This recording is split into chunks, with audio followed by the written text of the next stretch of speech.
Mercredi 19 janvier 2022, eh bien oui, toute première édition du Balado du Centre-Ville dans cette nouvelle année. Et Max, même si je sais là, qu'il y a comme une certaine date limite, hein, je pense, pour se souhaiter la bonne année, ben, même si on est 19 janvier, permets-moi de te souhaiter une très bonne année 2022 et vraiment une belle année, une belle saison de balado en ta compagnie également. On aura certainement la chance de faire plusieurs matchs ensemble sur les ondes de RDS.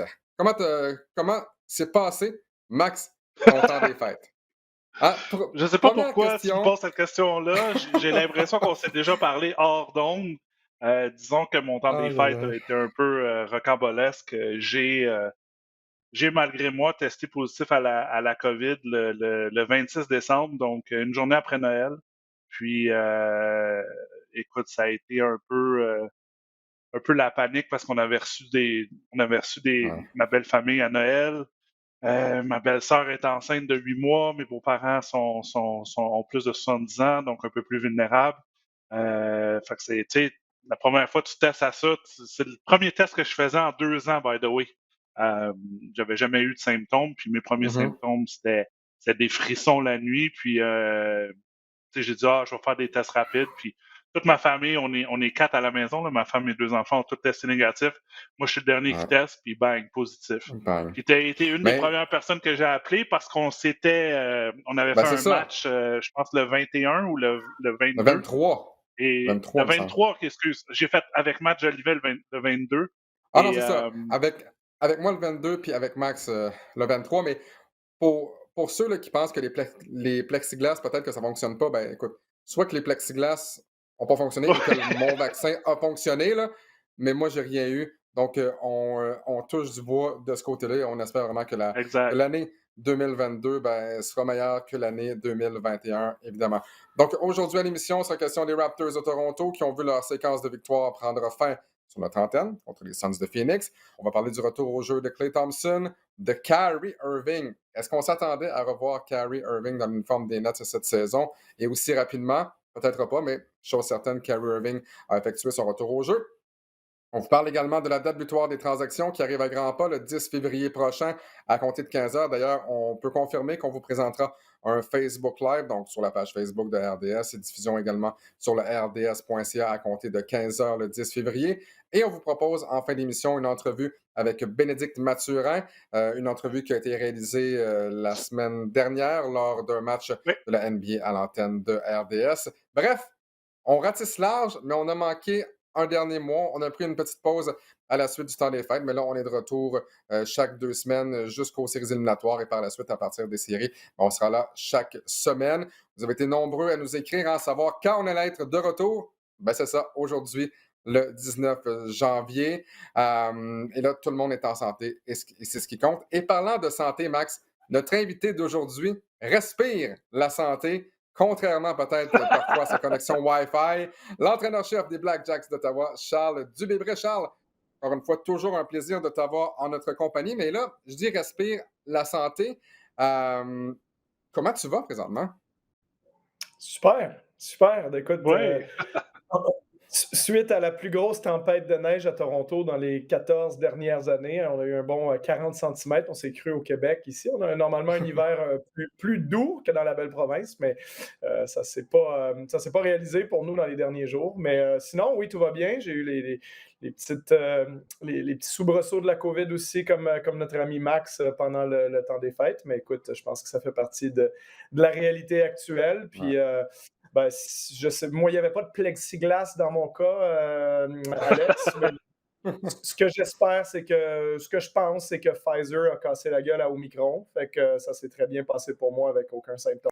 Fait que je vais souhaiter la même chose à tous Tant ceux qui mieux. contractent le virus dans les prochaines semaines.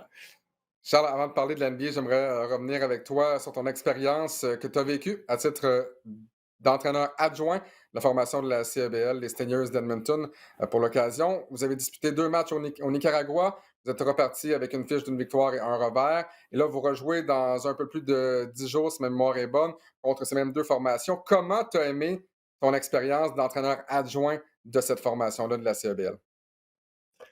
Ben, c'est une belle découverte pour moi. Écoute, après avoir coaché en France pendant 8 ans, participé à des Coupes d'Europe, on a coaché en Asie aussi dans une ligue internationale là, où j'étais dans la Asian Basketball League. Paradoxalement, après avoir été assez globetrotter du basket, j'avais jamais fait les Amériques, je n'étais jamais allé en Amérique centrale. J'ai fait des camps en Amérique du Sud, en Guyane, pendant plusieurs années, mais j'ai jamais vraiment évolué au niveau professionnel avec ce qui se passe en Amérique centrale, dans les Caraïbes puis en Amérique du Sud. Donc, pour faire un résumé très court pour les gens qui nous écoutent, c'est que la Champions League des Amériques, ça regroupe les meilleures équipes du Brésil, de l'Argentine, Chili, Uruguay, Porto Rico, Nicaragua. Et pour la première année, on a une équipe canadienne dedans. Donc, d'aller se mesurer à ces équipes-là, c'est bien entendu extrêmement intéressant.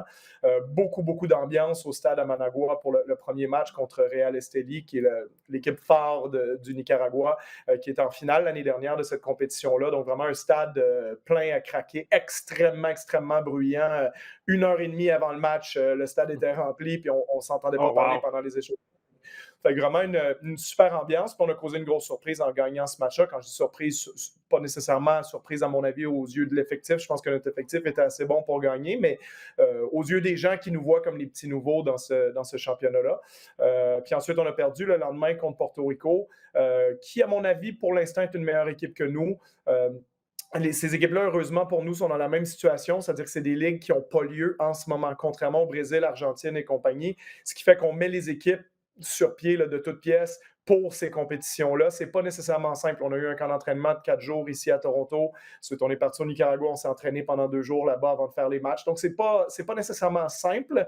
Mais écoute, d'avoir gagné le premier match, c'est bien. Le mandat pour nous, c'est au bout des 3 fenêtres, là, celle que tu mentionnes à Porto Rico qui s'en vient et celle au Canada au mois de mars. Ça serait d'être dans les 2 premiers sur les 3 équipes, comme ça on participerait au Final 8 au mois d'avril.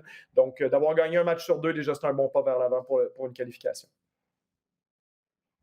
Charles, tu parles de la visibilité de la CEBL, qui est la première fois qu'il est dans ce tournoi-là, mais on a vu aussi pendant cette vague de COVID dans l'NBA plusieurs joueurs de la Ligue que tu as coaché contre qui ont signé des contrats de 10 jours. Je pense à Xavier Moon, à Justin Delorier.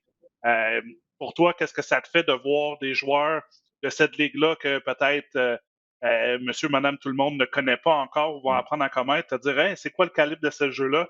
Puis là, c'est des joueurs qui cognent à la porte de la NBA.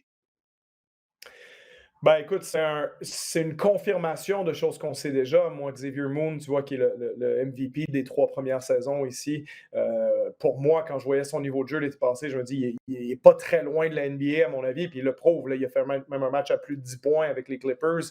On est rendu à 4 joueurs maintenant, dont un premier Canadien, aussi Lindell Wigginton, qui a signé son contrat avec les Bucks. Javin Delorier, comme tu le mentionnais, qui est avec eux. Puis c'est Xavier Sneed, le quatrième. C'est ça, donc le quatrième. Donc déjà qu'il y en a eu 4, bon, bien entendu, il y a des circonstances derrière ça.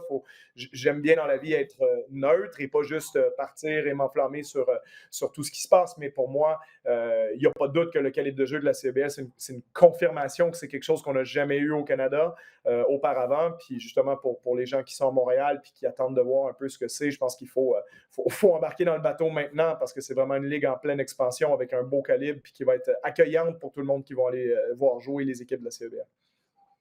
Oui, et en plus, on va avoir la chance d'avoir une équipe à Montréal qui va disputer sa première saison dans quelques mois à peine. J'ai bien hâte de voir l'Alliance de Montréal en action à Verdun, donc pour la toute première fois. Bon, maintenant, messieurs, on passe à l'NBA. Les Raptors qui ont traversé une belle période à compter du 31 décembre dernier jusqu'au 9 janvier. Par la suite, bon, évidemment, on a perdu contre les Suns de Phoenix sur nos ondes. Donc, cette séquence-là, 6 victoires contre les Clippers, les Knicks, les Spurs, les Bucks, le Jazz et les Pelicans. Et pendant cette séquence-là, il y a un joueur pour moi, 2 avec Pascal Siakam, mais surtout un, et je pense que vous me voyez venir, Fred VanVleet, qui a été phénoménal, a été nommé le joueur de la semaine dans la NBA, la semaine qui se terminait le 9 janvier. Simplement, là, pour les gens à la maison, peut-être qu'ils ne savent pas, Fred VanVleet, depuis le 31 décembre, 6e meilleur pointeur de la NBA avec 27,1 points par match, à égalité avec Kevin Durant. Il est vraiment pas très loin de la 5e position, pas très loin non plus de la 4e. C'est celui qui réussit le plus grand nombre de tirs de 3 points dans la NBA avec 5,4. C'est également celui qui en tente le plus avec 12,7. Écoutez, dans ses 9 premiers matchs-là, depuis le 31 décembre, il avait commis seulement 11 revirements. Il en a commis 5 contre le Heat, donc 14 au total quand même depuis le 31 décembre. Et je vais être bien honnête et j'ai hâte de vous entendre parler sur Fred VanVleet. Je n'avais pas vu venir cette éclosion-là de la part de Fred VanVleet. Cet autre niveau, je savais que Fred VanVleet, bon, c'était un très bon meneur de jeu, un meneur de jeu honnête, mais de là avoir un joueur comme VanVleet s'établir comme l'un des meilleurs marqueurs de la NBA, je comprends que c'est un échantillon qui est peut-être petit, là. Il ne tourne pas normalement à 27 points par match, mais de voir Fred VanVleet, le joueur tout étoile, alors que c'était un joueur de la deuxième unité il y a quelques années à peine, a pris sa place. Par la suite, bon, on jouait avec Kyle Lowry. Mais écoutez, Dwayne Casey des Pistons, parce que les Raptors ont joué contre les Pistons, Dwayne Casey a dit c'est pas mêlant. Fred VanVleet est devenu un clone de Kyle Lowry, tout simplement. Et je ne sais pas si, mais toi, Charles, tu le connais davantage que moi pour l'avoir vu jouer et tout, mais est-ce que tu t'attendais à cette autre vitesse? Moi, je pensais que Fred VanVleet était déjà en 6e vitesse, mais on dirait qu'il a trouvé une 7e vitesse, et ça, je ne m'en attendais pas, honnêtement. Oui, je pense que tu as raison là-dessus. Moi non plus, je ne pensais pas qu'il y avait peut-être ce niveau-là. Ce qu'il a démontré l'année dernière, c'était, je pense, 19 points de moyenne. Ce qu'il ne faut pas oublier avec Fred, c'est aussi un des meilleurs meneurs de jeu défensifs de la NBA aussi. Ah oui. Peut-être à l'exception de Drew Holiday, Marcus Smart, là, qui sont vraiment élite de la Ligue à cette position-là, mais disons qu'ils ne se retrouvent pas très loin après ces joueurs-là. Ils seraient, à mon avis, dans les 5 ou 6 meilleurs. Donc, c'est un joueur qui joue les deux côtés du terrain, qui joue de manière efficace, qui est un gagnant. On connaît sa mentalité « bet on yourself », qui a été assez publicisé, puis avec raison. C'est un leader exceptionnel. Moi, j'ai eu l'occasion d'être en personne à un speech qu'il avait fait à l'équipe pendant le camp de développement, pendant l'été à Los Angeles, avec le groupe des Raptors, quand Kawhi venait d'annoncer 2 semaines avant qu'il partait. Et puis Fred avait vraiment parlé à tout le monde en disant « Écoute, on vient de gagner le championnat, on va avoir la cible dans le dos. » Rappelez-vous, quand nous autres, on jouait Cleveland il y a une couple d'années, qui allait en finale à chaque fois, puis qu'il y avait LeBron James, comment on les percevait. Donc là, les gens, ils s'en foutent qu'on a plus Kawhi Leonard. Les autres équipes de la NBA, ils veulent juste nous mettre une cible dans le dos puis nous tirer dessus. Donc, tu sais, ça avait été... Je me rappelle que les coachs, on était sortis de là, puis il y avait 2-3 assistants des Raptors qui ont dit « Ce que Fred vient de dire en 5 minutes, c'était bien meilleur que les 3 jours d'entraînement qu'on vient de faire. » Tu sais, ça a plus d'impact. C'était pas que les entraînements n'étaient pas bons, là, au contraire, mais dans le sens où c'est un gars qui commande la pièce puis qui installe une culture de travail qu'il y a à Toronto. Donc, c'est un joueur tellement important pour eux. Puis son niveau de jeu cette année, ben, comme tu le mentionnes, c'est exceptionnel. C'est d'un niveau de joueur étoile, All-Star, parce que c'est beaucoup la discussion en ce moment, est-ce qu'il va être sélectionné au match des étoiles ou pas. La problématique toujours avec les matchs des étoiles, c'est qu'il y en a à peu près 17-18 par conférence qui méritent d'y aller. C'est toujours comme ça. Il y a à peu près 35 joueurs à chaque saison qui ont un niveau de joueur étoile. On peut juste en prendre 24. Donc, et après, on sait que c'est pas juste ton niveau de la saison, c'est aussi ton nom. Je vais donner des exemples. Moi, je pense qu'il y en a une dizaine. Ben, c'est pas juste le vote, mais c'est aussi une fois là, que les 10 incontournables à peu près de la conférence de l'Est vont être choisis. Il va rester à peu près 2 places. Moi, je pense que VanVleet en mérite une, mais la discussion, c'est que ça va être aussi Jason Tatum, qui a un plus gros statut que lui. Ça va être Bradley Beal, ça va être Chris Middleton, ça va être tu vois, un paquet de joueurs, Jaylen Brown. Et comme je dis, d'une année à l'autre, tu ne sais pas qui est pris. Donc, ça se peut que VanVleet ne soit pas choisi. Et je pense qu'en réalité, ça ne dépendra pas de lui. Ça va dépendre du classement des Raptors. Parce que, par exemple, Fred VanVleet, tu peux dire cette année, lui et Drew Holiday, ils ont à peu près le même niveau. Mais Drew Holiday, il y a des bonnes chances de faire le match des étoiles parce que les Bucks ont été champions. Et si les Raptors sont 11e au moment de choisir, c'est pas pareil que si les Raptors sont 7e au moment de choisir. Donc, si les Raptors peuvent se remettre à gagner un petit peu dans les prochains jours, je pense que ça va aider sa candidature parce que Fred, au niveau de sa performance, il le mérite. Mais Charles, on voit les performances, là, puis tu dis, il a augmenté, il a élevé son jeu d'un cran, il a changé de vitesse. Moi, je suis le premier à dire, puis on en parlait à Alex, je le vois pas garder le même rythme pour le reste de la saison. À un moment donné, tu vas t'essouffler, ça va être difficile. Puis on l'a vu dans les dernières défaites récemment, contre Phoenix, contre Détroit, pourcentage à 38-28, c'est un peu plus bas de ce qu'on a vu des dernières semaines. Mais selon moi, il va ralentir. Selon toi, est-ce que tu penses qu'il va continuer sur sa lancée? Je pense pas qu'il peut maintenir ce niveau-là non plus parce que c'est pas son niveau réel. Le niveau réel d'un joueur, c'est la moyenne, hein, c'est l'accumulation de ses performances. Donc, pour n'importe quel joueur, on peut choisir des séquences de 5 ou 6 matchs dans l'année où ça va mieux. Il y a des séquences où ça va moins bien. Ça ne veut pas dire qu'ils sont aussi bons ou aussi mauvais que leurs bonnes et leurs mauvaises séquences. Ils sont quelque part dans le milieu, c'est pour ça qu'on a des moyennes. Mais Fred VanVleet, c'est pas un joueur à 27 points de moyenne, mais c'est un joueur à 22 points de moyenne en ce moment. Puis ça, je pense que c'est remarquable. L'autre raison pourquoi, à mon avis, il le maintiendra pas, parce que c'est un joueur qui est pas loin, je ne sais pas s'il est encore premier, mais oui, il est encore premier. Ouais, 38 minutes par match. C'est ça, je vérifiais si c'était encore lui le meneur. Donc, il est meneur de la NBA aux minutes par match, considérant sa taille. En plus, c'est pas la même chose mener la NBA aux minutes par match quand tu fais 7 pieds ou quand tu fais 5 pieds 11. Bon, il est listé à 6 pieds, 6 pieds 1, mais il est pas beaucoup. Moi, quand il est à côté de moi, puis moi, je fais 5 pieds. C'est un 6 pieds très généreux, disons, mais c'est ça, c'est que chaque... Puis c'est pas un joueur qui a une vitesse fabuleuse non plus, tu sais, c'est pas un vrai marchand de vitesse ou un gars qui passe à côté de tout le monde, c'est un gars qui doit travailler très fort pour tout ce qu'il fait sur le terrain, donc ça prend du gaz faire ça, puis à un moment donné, tu commences à voir, comme les Français disent, là, tu commences à voir le capot qui fume, hein, tu sais, donc je pense que ça, on va le voir arriver dans le cas de VanVleet. Mais écoute, ça n'enlève en rien à la séquence, rien du tout à ce qu'il vient de produire. Puis les Raptors ont besoin de ça s'ils veulent espérer, disons, être plutôt vers la 8e, 9e place dans ce coin-là, comme ils sont présentement, plutôt que la 10e, 11e, comme ils étaient il y a 2 semaines à peu près. Ouais, et le problème, et tu as devancé ma prochaine question, c'est que là, avec un Malachi Flynn qui est tombé hors de la rotation, avec un Goran Dragic qui est encore à la maison et qui fait rien, et la date butoir des transactions là, qui s'en vient dans 3 semaines. Ouais, ce que je comprends, mais ce que je veux dire, c'est que comme meneur de jeu, par moment, Nick Nurse a dû employer, t'as des gars comme Pascal Siakam ou Giannobi, mais là, à un moment donné, je comprends que Fred VanVleet là, joue 38 minutes, là, mais comme tu l'as dit, ça peut pas continuer comme ça jusqu'à la fin de la saison. Il va finir par manquer de gaz, comme on dit. Là, du côté des Raptors, qu'est-ce qu'on fait? La date butoir des transactions est dans 3 semaines. Est-ce qu'on est acheteur? Est-ce qu'on a besoin de joueurs substituts à la position de garde? Est-ce qu'on bouge? Est-ce qu'on se dit, bon, on va essayer de faire au moins une ronde en série en essayant de bouger, ou on se dit, ben, on va faire du mieux qu'on peut présentement avec ce qu'on a?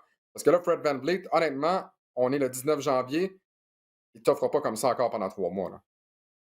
Oui, je pense que si tu regardes les Raptors, c'est là où le play-in est intéressant parce que ça fait qu'il y a beaucoup plus d'acheteurs maintenant à la date butoir des transactions. Et ça complexifie le marché aussi parce qu'il y a moins de vendeurs.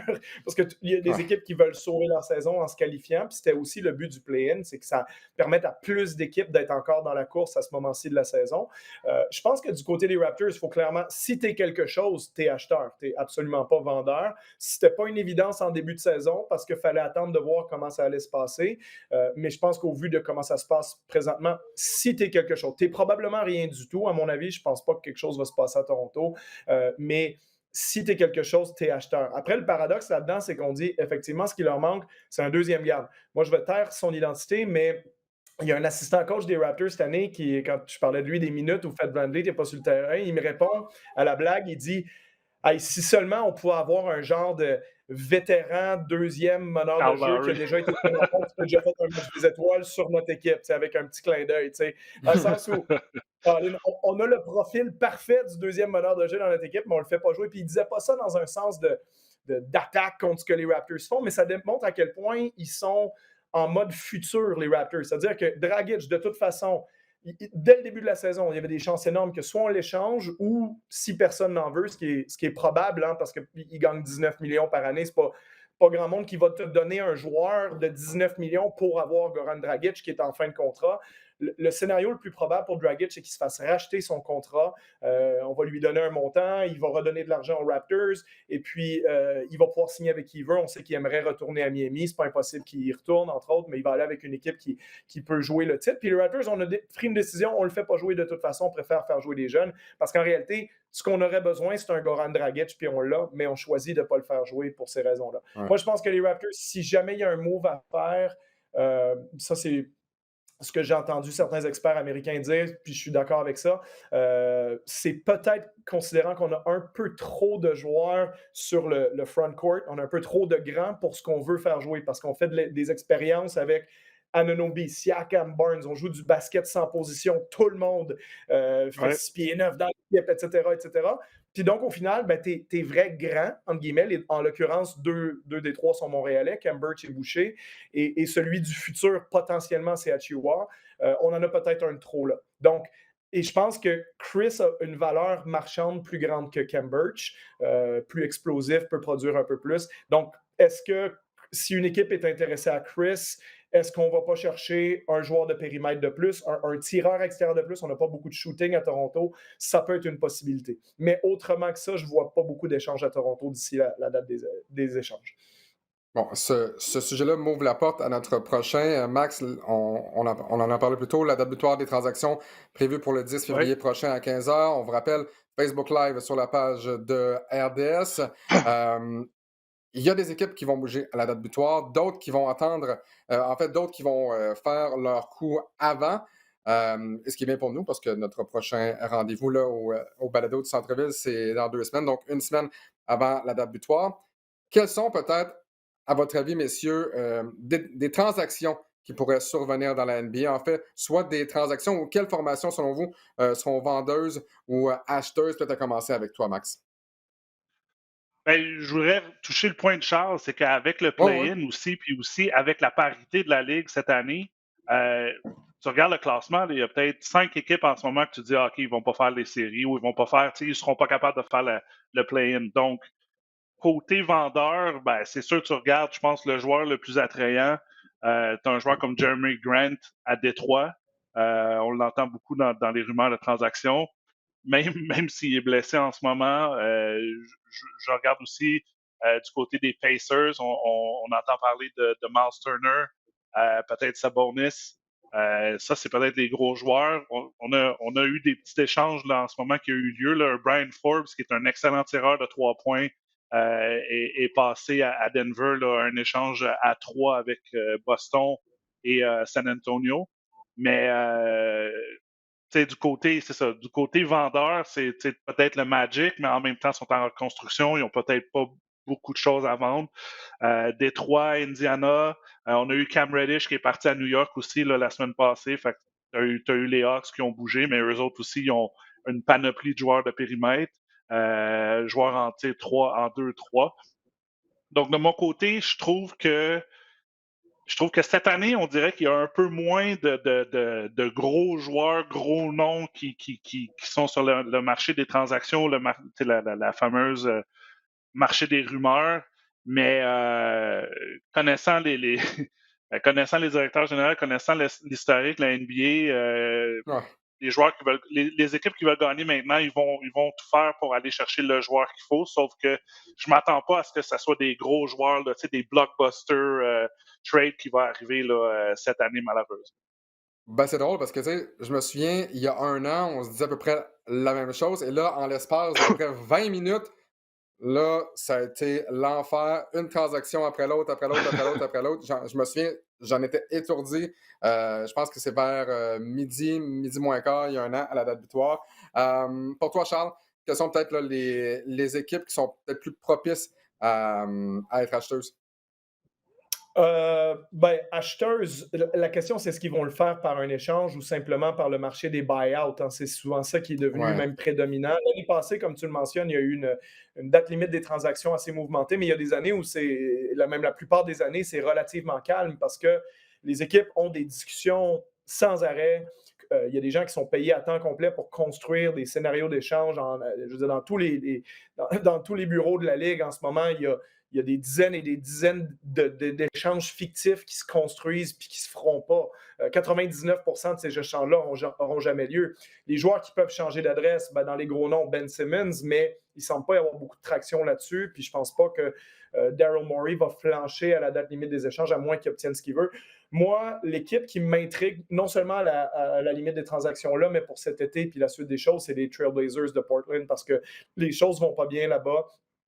Damian Lillard, ça va être une vraie question. J'aimerais pas être en fait dans leur situation parce que Lillard, joueur exceptionnel, un des 10 meilleurs joueurs de la Ligue, c'est un joueur qui avec Clyde Drexler, probablement le plus grand joueur de l'histoire de cette franchise-là. Surtout s'il reste encore 3-4 ans, il va probablement battre les records de Clyde puis devenir le plus grand Trailblazers de tous les temps. Mais en réalité, Lillard a déjà passé 30 ans. Il y a son extension de contrat Supermax qui s'en vient, qui va vouloir signer, ce qui veut dire qu'on va être coincé dans le même genre de situation que le salaire de Westbrook, le salaire de John Wall, ces joueurs-là. On va le payer. C'est pas une blague, c'est pas une exagération de ma part. À 36 ans, Damian Lillard, avec ce contrat-là, va gagner 55 millions par année. Puis Damian Lillard, cette année, ne fait pas une bonne saison. Bon, il y a sa blessure à un muscle abdominal, mais si c'est le début d'un léger déclin, imagine que Damian Lillard, dans 4 ans, il est rendu 80% de ce qui est aujourd'hui, puis tu le payes 55 millions par année pour faire ça. Mais en même temps, si tu l'échanges, c'est pas simple pour les gens à Portland d'avaler ça. On a été une équipe très compétente depuis longtemps. Échanger CJ McCollum, OK, mais CJ McCollum gagne pas loin de 35 millions par année. Qui veut CJ McCollum? Qui veut te donner beaucoup pour CJ McCollum pour récupérer le contrat de 35 millions? Mais ça va pas bien à Portland. Je pense que ce duo-là a atteint son âme. C'est une bonne petite équipe quand il joue bien, mais autrement, c'est pas une équipe qui va gagner le championnat. Puis ça pourrait être le début d'une reconstruction là-bas. On pourrait échanger Norman Powell. On pourrait échanger CJ McCollum. Je pense pas qu'on va échanger Damian Lillard là, mais ça va faire partie des questions qu'on doit se poser à Portland. Yusuf Nurkic pourrait intéresser aussi quelqu'un. Robert Covington pourrait intéresser une équipe qui vise le championnat aussi. Donc, il pourrait y avoir le début d'une vente de feu à Portland, ce qui, à mon avis, Lillard ne partira pas, mais ça ne plaira pas à Damian Lillard. Et Damian Lillard, après, va peut-être demander un échange ailleurs et ça va peut-être avoir un effet domino. Mais le dernier facteur à considérer là-dedans aussi, on a congédié Neil Olshey, le président des opérations basket et le directeur gérant.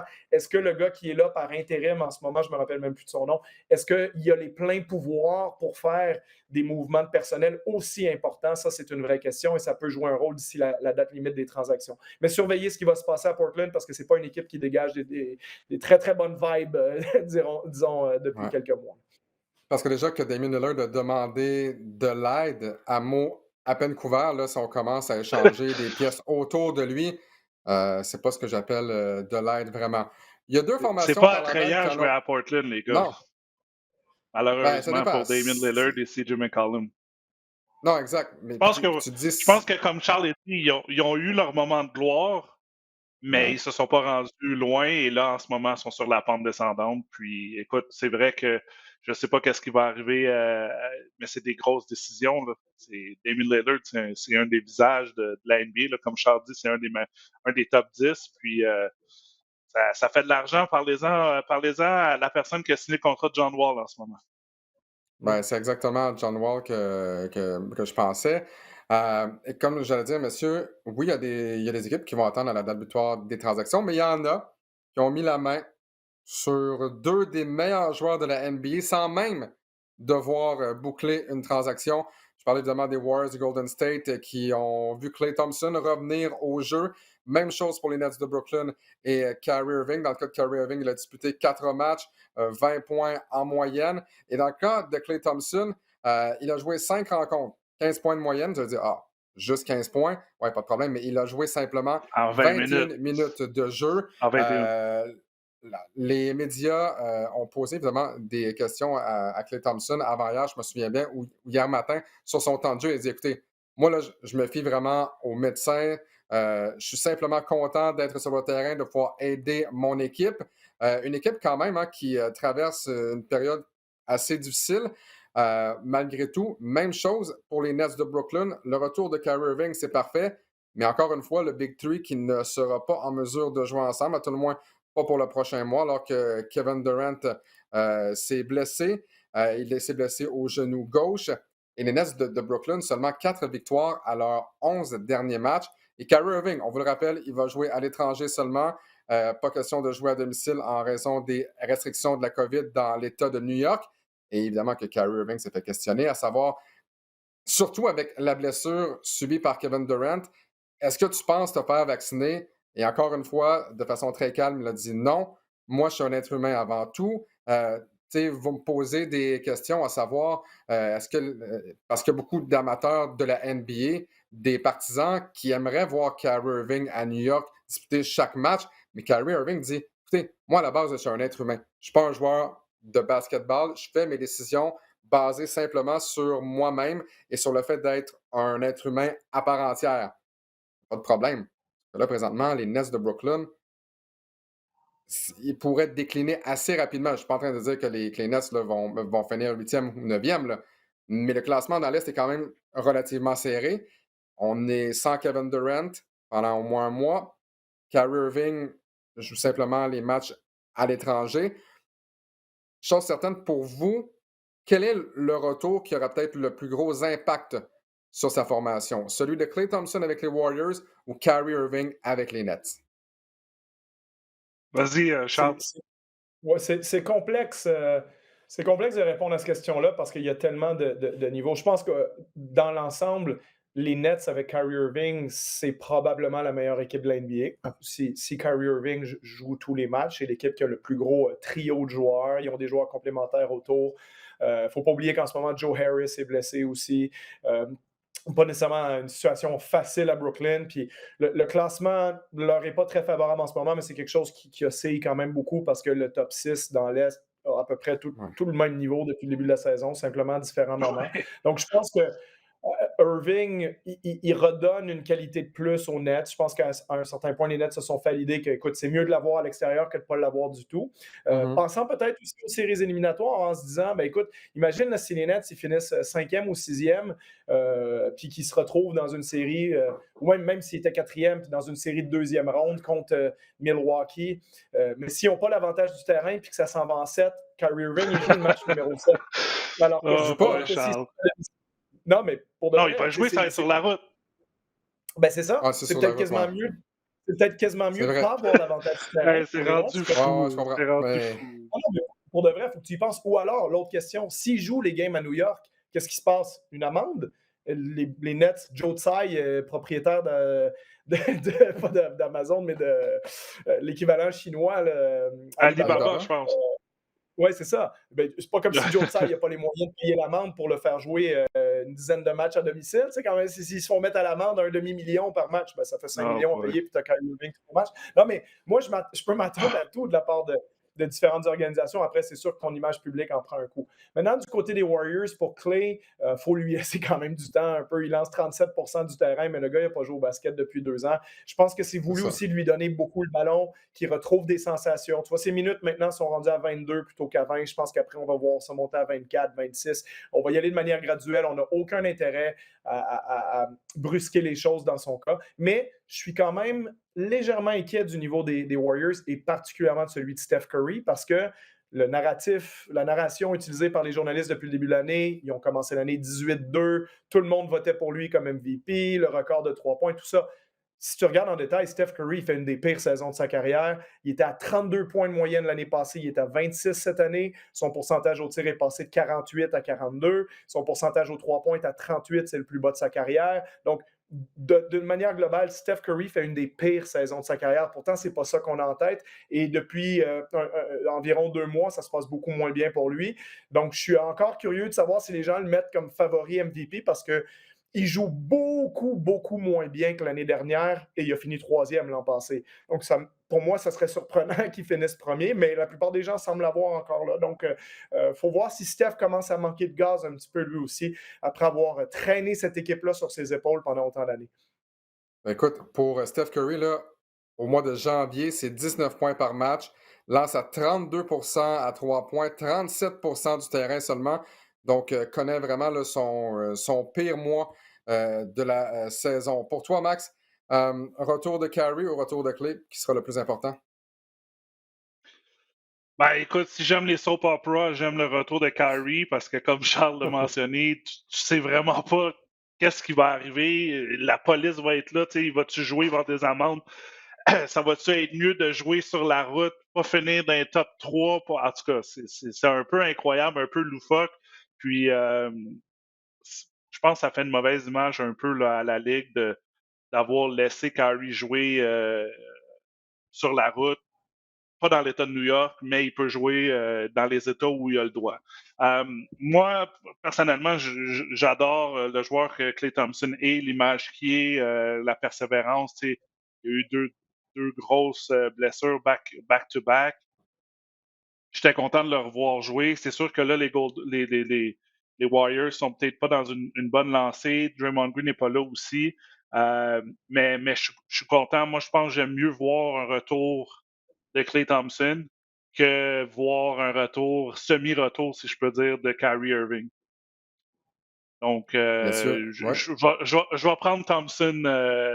Je vais prendre Thompson au-dessus de Kyrie, même si l'impact de Kyrie Irving est plus grand là, avec le trio, le Big Three des Nets. Moi, j'aime mieux voir comme image, comme success story, là, le retour là, de Klay Thompson là, qui quand même performe bien là, selon les circonstances, là, surtout après deux ans d'absence.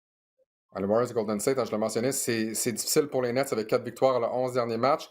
C'est également très difficile pour les Warriors de Golden State. 3 victoires seulement depuis le 3 janvier dernier. Donc, présentement, fiche de 32 victoires contre 12 revers. Donc, 3 victoires à leurs 8 derniers matchs.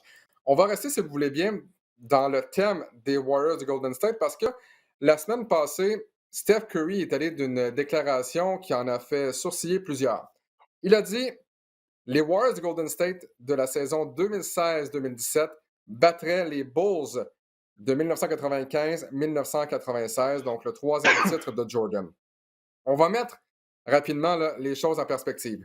Les Warriors, cette année-là, ont remporté le titre après avoir perdu 15 matchs seulement en saison régulière. Kevin Durant a manqué 20 rencontres cette année-là. Une seule défaite en match éliminatoire, le 4e match de la finale. On parle de Curry, Thompson, Durant, Green et Iguodala. Les Bulls de 95-96 fichent de 72-10. Ils ont remporté le championnat en subissant 3 défaites en série, dont 2 en finale. On parle d'une formation, évidemment, Michael Jordan, Scottie Pippen, Tony Kukoc, Rodman, Harper, Kurt Longley. Évidemment, le Montréalais Bill Wennington. Je sais que c'est difficile de comparer les époques et on le fait tellement souvent là, avec Jordan ou LeBron, lequel est meilleur. Mais pour vous, laquelle des formations remporterait la série? Les Bulls de 95-96 ou les Warriors de Golden State de 2016-2017? Ben, pour moi, c'est les 2 meilleures équipes de tous les temps. C'est une bonne discussion. Je pense que n'importe qui dit que ça ne serait pas serré ne connaît pas grand-chose au basket. C'est complexe de partager pour moi. Je pense, mon gut feeling, c'est le plus haut niveau de basket, moi, que j'ai vu jouer une équipe. Je pense que dans ma vie, c'est les Warriors de 2017 en séries éliminatoires. Puis j'ai regardé toutes les séries des Bulls cette année-là. Je pense que les Warriors ont plus de talent. Je pense que ça serait extrêmement serré. Je pense que ça va en 7. Oui, tu peux dire le meilleur joueur, c'est Michael Jordan. Je pense qu'il n'y a pas de doute là-dessus de toute façon. Mais que Kevin Durant, dans le pic de sa carrière, c'est pas très, très loin de Jordan. Disons que l'avantage du meilleur joueur est légèrement du côté de Chicago. Mais le 2e meilleur joueur de Golden State est quand même une bonne coche meilleure que le 2e des Bulls. Exact. Et je suis un grand fan de Scottie Pippen. Je suis un ardent défenseur de ce que Scottie Pippen a accompli dans sa carrière. C'était un des 5 meilleurs joueurs de la NBA à cette époque-là. Il a été, avec raison, choisi à chaque année, je pense 3 fois première équipe d'étoiles NBA, première équipe défensive aussi. Bon, Pippen était fantastique, mais Steph Curry, on parle quand même d'un des probablement 15 plus grands joueurs de l'histoire de la Ligue. Je pense que 2 joueurs qui se ressemblent beaucoup dans l'histoire de la Ligue, c'est Draymond Green et Dennis Rodman en termes de niveau de jeu. Pas parce qu'ils font exactement la même chose, mais c'est deux profils physiques similaires. Un est spécialiste du rebond, les 2 sont spécialistes défensifs, l'autre est spécialiste de la passe. Draymond Green, c'est une menace pour faire un triplé à tous les matchs avec 10 passes. Donc, mais je pense qu'en termes de niveau de jeu, c'est 2 joueurs qui se ressemblent, qui ont un impact sur le terrain beaucoup plus grand que souvent les statistiques vont le démontrer. Donc, disons que je peux dire Draymond et Dennis Rodman, pour moi, ça s'annule. Draymond est bien meilleur en attaque, mais Rodman est supérieur au rebond. Ça s'annule. Mais je pense que le trio Durant, Curry, Thompson, à part le petit avantage de Jordan sur Durant, je pense que c'est meilleur que Pippen et Kukoc de l'autre côté. Il y a aussi Iguodala à Golden State, parce qu'après, le 5e meilleur joueur des Bulls cette année-là, le 4e meilleur marqueur, c'était Luke Longley. Bon, Luke Longley, pas sûr qu'il était tant que ça meilleur que Zaza Pachulia cette année-là. Pour moi, je pense que c'est extrêmement serré. Peut-être le facteur Jordan pourrait donner l'avantage aux Bulls, mais je pense que j'aurais plus peur d'affronter les Warriors parce que tu as quand même 2 des 15 meilleurs joueurs de l'histoire de la Ligue ensemble, avec Klay Thompson, temple de la renommée, Draymond Green va être au temple de la renommée. Même, il y a un débat pour dire que Iguodala aurait peut-être une candidature au temple de la renommée aussi. Je pense qu'il y a plus de talent à Golden State qu'il y en avait à Chicago à l'époque. Et tu sais, Max, ce qui est compliqué lorsque tu compares les époques, c'est... Bon, parfait. On met ces deux équipes-là une contre l'autre. Les Warriors de 2017 contre les Bulls de 96, mais on joue avec les règlements de quelle époque? Ben, c'est ça, Et je comprends. c'était ma Vas-y, vas-y. question. Ouais. Ma question, c'est on joue quand, puis à quelle date?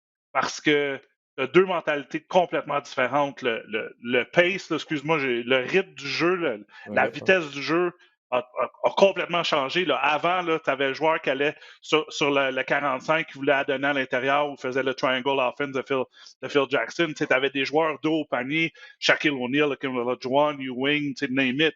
Maintenant, t'as pas ça. Tu as des joueurs, ces joueurs-là qui sont en 5, ils tirent des 3 points. C'est deux facettes de jeu complètement différentes. Est-ce que Luke Longley pourrait rentrer sur le terrain? C'est une vraie question. Il va jouer contre qui? Il va jouer contre Draymond Green? Mais est-ce que tu... C'est ça le problème, c'est tu vas avoir Golden State qui sont un peu run and gun, là, si je pourrais dire. Puis tu as les Bulls qui étaient... Les moyennes de points, là, c'était pas dans les centaines, là, c'était un peu plus bas dans les séries dans ces temps-là. Donc, c'est encore une fois, là, c'est comme impossible à dire qui pourrait gagner parce que c'est impossible d'avoir ces deux équipes-là. J'aime ton point, Max, aussi sur les règlements parce que ce qui est drôle, puis j'aime ça remettre ça en perspective aussi, les gens ils ont tendance à dire hey, le basket était tellement plus physique dans ce temps-là. Oui, parce que aussi personne lançait à 3 points ou très peu par rapport à aujourd'hui, ce qui fait que tout le monde est dans la clé en même temps. Fait que, si tu mets 10 gros êtres humains dans une clé de 15 pieds par 12 pieds, forcément, il y a plus de contact qu'aujourd'hui. J'ai envie de te dire, Steph Curry, on s'en fout qu'il y ait du contact. Il reste derrière la ligne à 3 points, il va en mettre 10. T'sais. Fait qu'il va falloir que tes défenseurs des Bulls, ils sortent de la clé de toute façon. Les gens, ils ont souvent tendance à dire les règles favorisent les joueurs aujourd'hui parce qu'il n'y a plus le hand-check, tu n'as plus le droit de mettre la main sur les joueurs de périmètre. OK, ça, je veux bien. Mais il ne faut pas oublier aussi que dans le temps, il y avait une règle qui s'appelait Illegal Defense qui faisait que tu n'avais pas le droit de venir doubler. C'est-à-dire où tu pouvais venir doubler complètement ou pas venir doubler pantoute. T'sais? Donc, ça facilitait aussi le travail des joueurs offensifs de périmètre parce qu'à partir de 2003, quand on a changé la règle, on a permis aux défenses de jouer défense de zone. Moi, ma question, c'est pourquoi est-ce que ça ne serait pas à l'avantage des équipes d'aujourd'hui? Parce qu'aujourd'hui, tu peux te planter en défense de zone 2-3 si tu veux. Puis les Bulls de l'époque n'ont pas beaucoup de tireurs à 3 points. Ils ont Steve Kerr, ils ont Tony Kukoc un peu, Pippen et Jordan, c'est quand même pas leur force numéro 1. Puis là, tu pourrais jouer de la zone 2-3 contre eux. Alors qu'à l'époque, il aurait fallu que tout le monde garde un joueur puis se tienne complètement à l'opposé pour regarder Jordan et Pippen attaquer un contre un. Donc, les gens ils ont tendance souvent à dire les règles favorisent les joueurs d'aujourd'hui, mais il y a des règles qui favorisaient grandement les joueurs des années 80-90 aussi. Oui, parce qu'écoute, en plus, du côté des Warriors de Golden State, c'est une équipe qui excellait avec les tirs de mi-distance, tirs à 3 points. Ils n'ont même pas nécessairement besoin d'attaquer dans la clé, comme tu le mentionnais. De l'autre côté, par exemple, qui va pouvoir défendre dans la clé? Les joueurs des Bulls de Chicago, dans cette formation-là, des Warriors de Golden State. Est-ce que c'est Draymond Green que tu vas utiliser?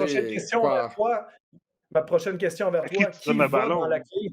Qui va dans la clé pour les Bulls? Si les Bulls sont obligés de se dire parce qu'on est plus grand puis on vient des années 90, on fait des passes à Luke Longley qui fait 7 pieds 2, je pense que ça donne l'avantage aux Warriors. Les deux seuls joueurs qui allaient vraiment scorer des points dans la clé à l'époque, c'était Jordan et Pippen. C'était des joueurs de périmètre. Donc, moi, je pense que les points dans la clé, c'était pas la force des Bulls de cette époque-là. Jordan, déjà, Jordan s'était rendu un tireur mi-distance. C'est pas Jordan version 1989 ou 1990. C'est Jordan version 96 qui est peut-être le meilleur tireur mi-distance de la NBA. Donc, Jordan, il aurait scoré 30 points par match. Là, je suis pas en train... Mais je dis juste, je suis pas sûr que d'aller dans la clé, ça aurait été un réel problème pour les Warriors parce que les Bulls, ça aurait été plus problématique peut-être pour les Warriors d'affronter le Magic d'Orlando de l'époque qui a Shaquille O'Neal. Ou d'affronter les Rockets avec Elijah Wan.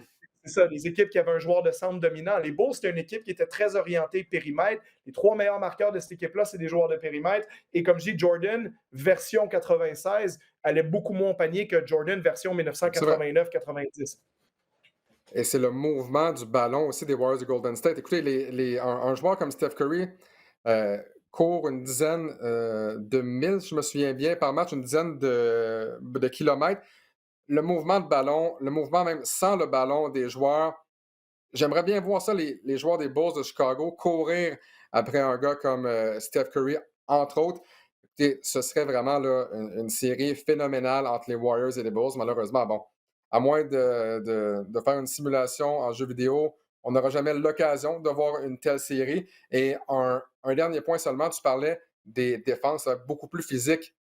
Moi, ça me fait rire quand même parce que à quel point un gars comme Kevin Durant pourrait pas s'adapter à une défense plus physique contre lui. Je ne suis pas sûr que ça va faire que ça ferait une si grosse différence. On parle quand même des meilleurs joueurs au monde et ils ont une capacité d'adaptation quand même assez phénoménale. Donc, je ne pense pas que la défense plus physique des années 80 ou des années 90 changerait vraiment quelque chose. Mais comme je le mentionne, j'adorerais voir. Durant, Vas-y, Max.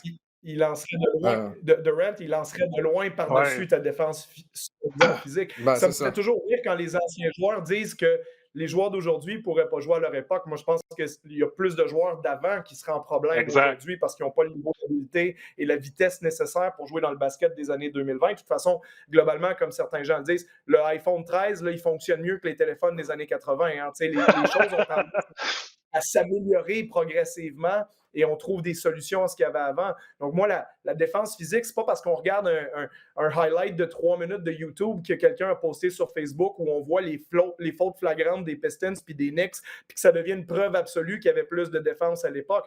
Pour moi, c'était aussi qu'il y avait moins d'attaques. Les équipes étaient moins bonnes offensivement. Les joueurs avaient moins de distance sur leur tir. Donc, c'est comme je te dis, si tu prends 10 joueurs de ligne offensive de la NFL puis que tu leur fais jouer un match de basket 5 contre 5 demain puis qu'ils vont tous dans la clé, là, il va en avoir du contact, ça n'aura pas de sens. Mais ça ne veut pas dire que c'est un bon match de basket puis que le calibre est meilleur. Ça veut juste dire que l'espacement est moins bon parce que les joueurs n'ont pas le niveau d'habileté nécessaire pour s'espacer du terrain. Puis je pense, pour finir cette discussion-là, que les Warriors ont beaucoup plus d'habileté que les Bulls en avaient à l'époque. La question, c'est est-ce que Jordan, son facteur de lui être dans une équipe ferait la différence? Et c'est possible que oui, parce que Jordan était phénoménal. Mais je pense que la meilleure équipe en termes d'habileté, même Steve Kerr le dit lui-même, pourtant il a joué une équipe puis coaché l'autre. Il n'ose pas le dire pour pas trop fâcher ses anciens coéquipiers. Je pense qu'il sait très bien que les Warriors d'aujourd'hui ont beaucoup plus d'outils que les Bulls en avaient à l'époque.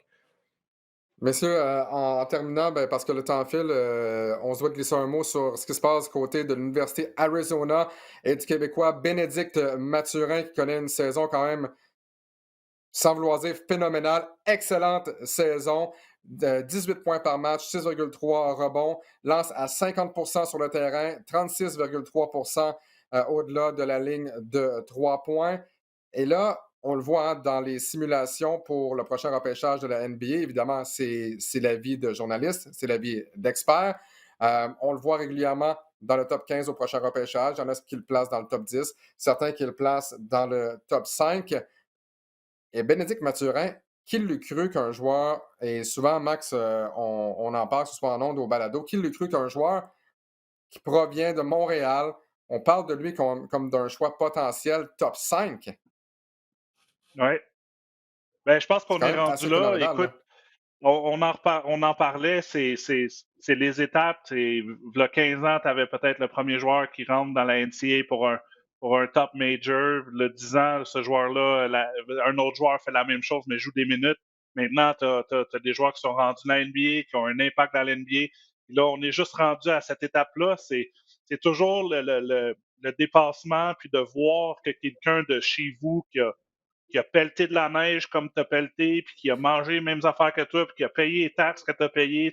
Juste veux dire, quelqu'un qui vient de ton patelin qui l'a fait, tu veux juste essayer de le dépasser, puis tu as un genre de un modèle, un role model qui peut te le permettre. Moi, je souhaite que du succès à Bénédicte. C'est sûr que ces matchs ne sont pas toujours à la télévision, sont très tard le soir, mais on le regarde. Je sais que Peter est très, très rapide sur Twitter à dire c'est quoi ses statistiques et comment ont été ses matchs, mais mais je lui souhaite, écoute, je suis derrière lui, on l'a rencontré, je me souviens, j'étais à RDS quand il avait décidé d'aller à Arizona.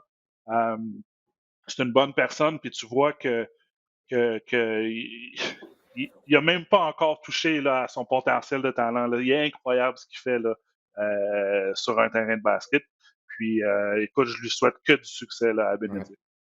Charles, avec ton œil de coach, pour ce que tu as vu de Bénédicte, parce que je ne sais pas à quel point, bon, tu l'as souvent vu jouer, qu'est-ce que tu aimes par rapport à lui présentement, mais qu'est-ce que tu vois dans ses qualités qui vont bien se transposer dans la NBA?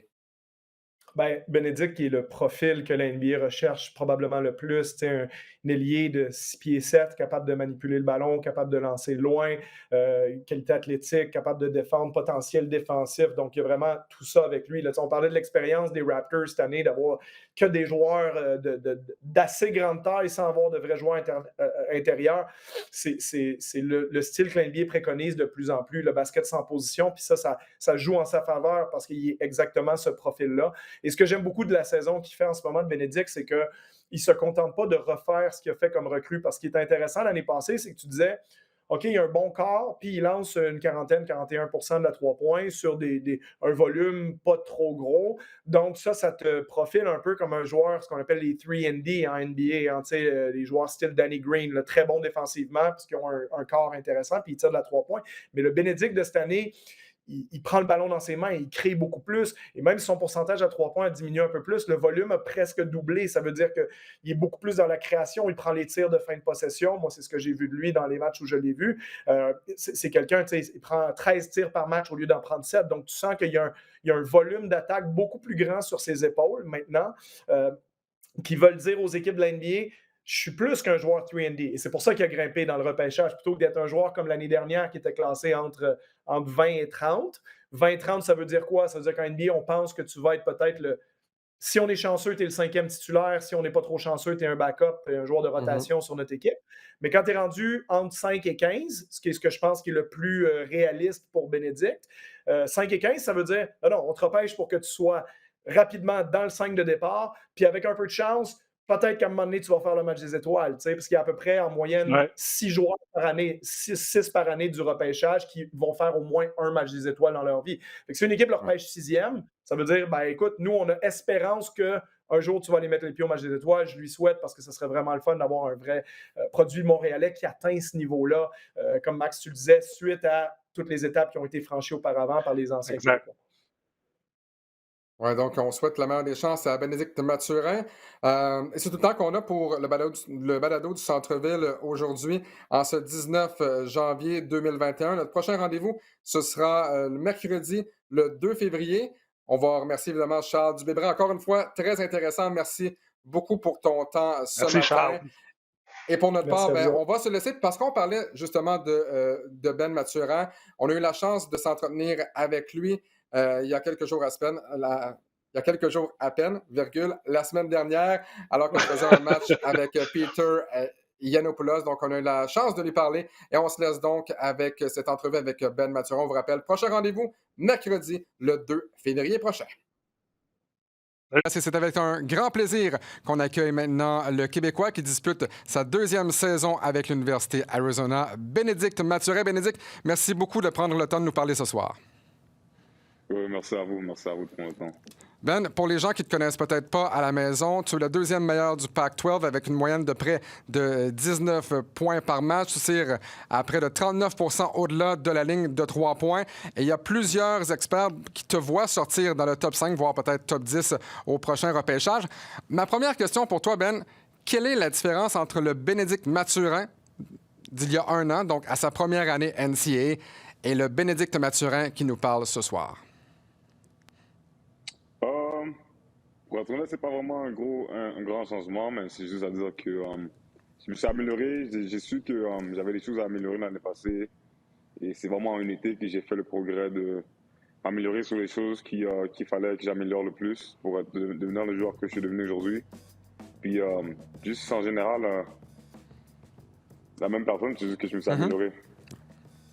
Ben, c'est clair que l'année passée, il y avait la COVID, puis il n'y avait pas de spectateurs dans les matchs. Cette année, tu as eu un grand match à Las Vegas contre Wichita State, après contre Michigan. Mais là, tu as joué à Illinois dans un grand match pour ton équipe. Vous avez gagné. Parle-nous, c'était comment jouer sur la route contre une grande équipe comme Illinois, puis vous avez eu la victoire. Pour vrai, jouer contre Illinois, c'était vraiment cool. C'était ma première fois que j'ai joué devant autant de monde comme ça. Et aussi, je trouve que juste l'environnement était vraiment cool de jouer away from home, de jouer contre une grosse équipe, une bonne équipe de la NCAA. Fait que je trouvais que l'environnement était vraiment bien. Puis on est parti là-bas, puis j'ai vu que c'était vraiment le moment. Quand on a fait un huddle entre nous, on a dit c'est just us. C'est-à-dire que le fait qu'on est parti à Champaign avec tout ce qui s'est passé et tout, on a créé Just Us, puis c'était vraiment un bon match. Bénédicte, la pression sur toi, on le sait, est excessivement grande. Tu as décidé de revenir pour une deuxième année. Et quand on décide de revenir pour une deuxième année, les attentes également sont plus élevées. Comment tu fais pour gérer ces attentes-là, cette pression-là, notamment après un match plus difficile? Parce qu'on sait, le premier match cette saison, pour toi, malheureusement, a été plus difficile, mais tu as su rebondir de brillante façon par la suite. Comment tu gères cette pression-là cette année? Pour vrai, je trouve pas vraiment qu'il y a de la pression parce que je sais à quel point j'ai travaillé fort cet été. Comme j'ai dit, j'ai su ce que j'avais à travailler. Alors, I was all in. J'ai donné mon tout cet été. J'ai été 3 fois dans le gym, dans une journée, faire en sorte que je sois le meilleur joueur que je peux être. Puis, je trouve qu'il n'y a pas vraiment de pression. C'est juste une question de... Il n'y a rien qui va venir facile. J'ai su que j'avais eu un match un peu difficile pour moi, le premier match, mais après ça, j'ai su qu'il fallait que je bounce back et que je deviens meilleur au prochain match. Ben, c'est clair que tu parles souvent que tu es dans un gym. On est surpris qu'on ne fait pas cette entrevue au McHale Center comme on l'a fait l'année dernière. Là, tu prends un peu de repos, c'est correct. Mais cet été, tu parles de ton développement. Tu as joué pour l'équipe nationale canadienne pour le U19. Vous avez gagné la médaille de bronze. Parle-nous de cette expérience, puis parle-nous quand tu as joué contre la grande équipe des Américains, des gars comme Chet Holmgren, Ivy, et là, tu peux les jouer dans la NCAA. Parle-nous de ce développement, comment ça t'a aidé pour avoir une grande saison cette année à Arizona. Pour vrai, je trouve que c'était vraiment cool de jouer pour l'équipe Canada. C'était ma première fois que j'ai joué pour l'équipe, que j'ai représenté mon pays. Alors, je trouvais que c'était une bonne expérience. Et le fait que j'ai joué contre, comme tu as dit, l'équipe américaine, puis Chet Holmgren, Johnny Davis, Jaden Ivey, tous ces gars-là, et le fait que j'ai la chance de jouer contre eux encore cette année, je trouve que c'est vraiment le fun. Juste de pouvoir voir à quel point des bons joueurs comme ça, je vais avoir la chance de jouer contre eux dans le futur. Alors, je trouve que c'était vraiment une bonne expérience de représenter mon pays et de jouer contre des bons joueurs. Bénédicte, la majorité des experts te place à tout le moins dans le top 15. Il y en a qui te placent dans le top 10, même dans le top 5 en vue du prochain repêchage. Est-ce que tu regardes, ne serait-ce que du coin de l'œil, ces projections-là? Et pour toi, est-ce que même ça peut devenir une source de motivation ou pas vraiment? Pour être honnête, je pense pas vraiment à ça. Je trouve que c'est pas une chose que je devrais vraiment porter mon attention sur. Comme j'ai dit, moi, tout ce que je veux pour l'instant, c'est gagner. Et gagner nous apportera dans une meilleure position. Mm-hmm. Alors, mon main focus, c'est juste de gagner des matchs, puis de m'améliorer en tant que joueur et devenir le meilleur joueur que je peux devenir pour mon équipe. Si je t'avais dit, quand tu étais petit, tu vas être repêché en première ronde, peut-être même dans le top 5, est-ce que tu m'aurais cru? Est-ce que c'est quelque chose même qui, pour toi, était accessible? Pour vrai, j'ai pas vraiment pensé à ça quand j'ai commencé le basket.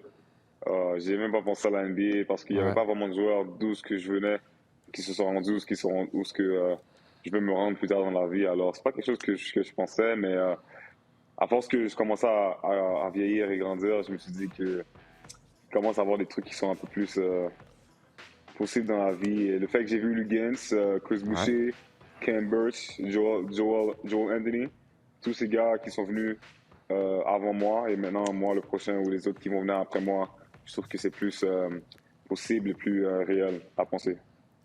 Ben, tu as représenté l'équipe du Québec, tu as gagné une médaille d'or.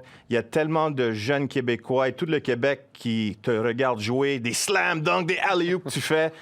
Mais pour toi, c'est quoi représenter le Québec et qu'est-ce que tu veux dire aux jeunes qui te regardent pour voir comment eux autres, ils peuvent peut-être devenir le prochain Ben Mathurin? Pour être honnête, c'est vraiment... Moi, il y a vraiment un mot qui me vient en tête et que je pense souvent, c'est « believe ». Il faut vraiment que tu crois en ce que... Tu crois en toi et tu crois que... il va y avoir du monde qui ne vont pas croire en toi, mais il faut vraiment que tu sois celui qui te pousse et qui te force à atteindre tes buts dans la vie. Parce que moi, il y a des fois que je venais au gym et je me disais, il n'y a pas vraiment de raison pour laquelle que je m'entraîne. Mais je pense que ça, it paid off. Que maintenant, j'ai toujours été dans le gym depuis que je suis jeune. Alors maintenant, où je suis rendu, ça m'a vraiment aidé à me rendre où je suis rendu aujourd'hui. Alors, il faut toujours croire en toi et il n'y a pas de limite. Ben, tu as un grand match à jouer. C'est clair que vous allez dans le tournoi Lentier. On a parlé un peu de la bouffe l'année dernière, ta première année à Arizona. Là, j'ai une question sérieuse. Tu vas dans le tournoi Lentier cette année, tu as la chance d'avoir du griot haïtien ou un bon souvlaki salade grecque. C'est lequel tu prends, Ben Mathurin? Dis-moi la vérité.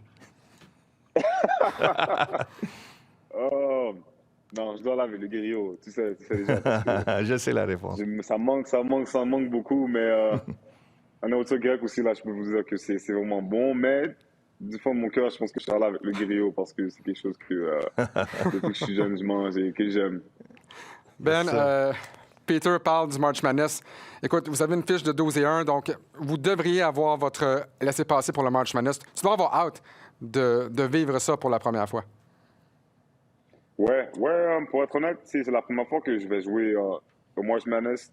J'ai plusieurs coéquipiers et amis qui m'ont dit que c'est vraiment cool, mais la chance que je vais avoir de jouer cette année, ça va pouvoir, je sais pas, ça va m'ouvrir mes yeux. Et March Madness, c'est do or die. C'est une expérience pas comme les autres. Alors, je trouve que c'est quelque chose que j'aime faire face. Et j'ai vraiment hâte de jouer au March Madness. Bénédicte Mathurin, on te souhaite la meilleure des chances pour la suite des choses et évidemment, on va te parler d'ici la fin de ta saison. Merci, Ben. Oui, papa. Merci à vous. Oui, papa.